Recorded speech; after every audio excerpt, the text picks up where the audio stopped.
Hey, this week we're going to be talking about the meaning of suffering, and meaning is capital M-E, the way that we create it, the way we generate it, and what we bring to the table. My sister laughs about a story that happened a few years ago. She was in a certain situation, and her and mom were talking. Mom said, "You need to call Paul and get his perspective," which I always think is fairly dangerous.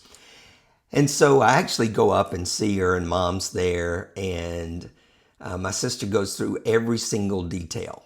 And I can't remember exactly how long it was. It was probably about 10 minutes, maybe even more, maybe 15 minutes of this excruciating situation and how difficult it was and what was she going to do and on and on and on and on. And when she finally got done and asked me what I thought, I said, "Is that it?" And to this day, she still thinks about that. Every time she has an issue that happens or a problem, she thinks, "Is that it?"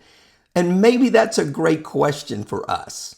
When we're in the middle of suffering, in the middle of this invention, this imagination, this thing that we are completely making up, is that it? Really, when it gets down to all of it. Now, to her, was it big? It was. Was it major? Did she feel overwhelmed? She did, but it was something about that question, "Is that it?" that took all the sting out of it. It realigned perspective, and it turns out that there really wasn't a lot to it. I wasn't trying to dismiss it. I wasn't trying to be mean or rude. I literally could not comprehend why this was such a big deal. And it was solved relatively quickly.